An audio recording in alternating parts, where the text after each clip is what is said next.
शनिवार 6 जनवरी 2024। प्रिय पुत्र। और आज का पहला पाठ है पहला योहन अध्याय 5 पद संख्या 5 से 13। संसार का विजयी कौन है? केवल वही जो यह विश्वास करता है कि ईसा ईश्वर के पुत्र है। ईसा मसीह जल और रक्त से आए, न केवल जल से बल्कि जल और रक्त से। आत्मा इसके विषय में साक्ष्य देता है, क्योंकि आत्मा सत्य है। इस प्रकार ये तीन साक्ष्य देते हैं, आत्मा, जल और रक्त, और तीनों एक ही बात कहते हैं। हम मनुष्यों का साक्ष्य स्वीकार करते हैं, किंतु ईश्वर का साक्ष्य निश्चय ही कहीं अधिक प्रामाणिक है। ईश्वर ने अपने पुत्र के विषय में साक्ष्य दिया है।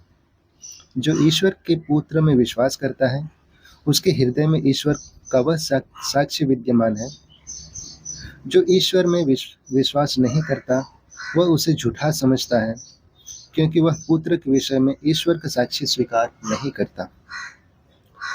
और वह साक्ष्य है, ईश्वर ने अपने पुत्र द्वारा हमें अनंत जीवन प्रदान किया है। जिसे पुत्र प्राप्त है, उसे वह जीवन प्राप्त है, और जिसे पुत्र प्राप्त नहीं है, उसे वह जीवन प्राप्त नहीं। तुम सभी ईश्वर के पुत्र के नाम से विश्वास करते हो। मैं तुम्हें यह पत्र लिख रहा हूँ, जिससे तुम यह जानो कि तुम्हें अनंत जीवन प्राप्त है। यह प्रभु की वाणी है। ईश्वर को धन्यवाद।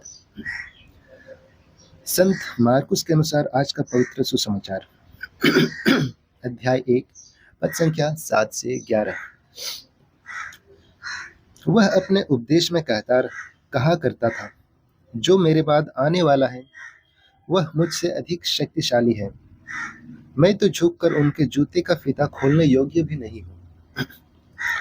मैंने तुम लोगों को जल से बपतिस्मा दिया है, वह तुम्हें पवित्र आत्मा से बपतिस्मा देंगे।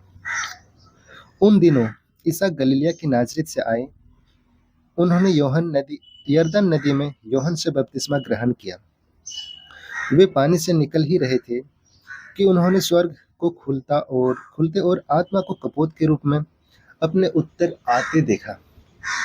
और स्वर्ग से यह वाणी सुनाई दी, तू मेरा प्रिय पुत्र है, मैं तुझ पर अत्यंत प्रसन्न हूँ। यह हमारे प्रभु यीशु ख्रिस्त का सुसमाचार है। ख्रिस्त की जय। तो चलिए आज के रिफ्लेक्शन पर हम नज़र डालते हैं, और ये फादर पोल राइस के द्वारा है, जो कि भोपाल धर्म प्रांत के हैं। और वो लिखते हैं, आज का सुसमाचार स्वतंत्रता और शांति के विचारों से भरा है। हम यरदन नदी में यीशु के बपतिस्मा लेने के बारे में पढ़ते हैं। यह हमें अपने बपतिस्मा के बारे में सोचने पर मजबूर करता है, और हम कितने भाग्यशाली हैं कि हमारे ऐसे माता पिता हैं जिन्होंने हमें कलीसिया में बड़ा किया और बड़े होने पर संस्कारों के माध्यम से हमारा मार्गदर्शन किया।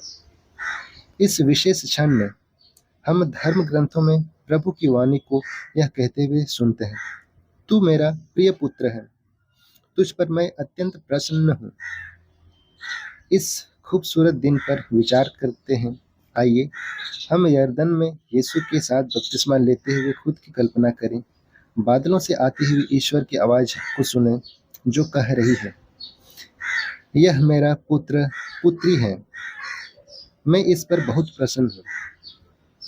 यीशु की बाहों में होने और ईश्वर द्वारा पुष्टि किए जाने का विचार कि हम शक्तिशाली हैं।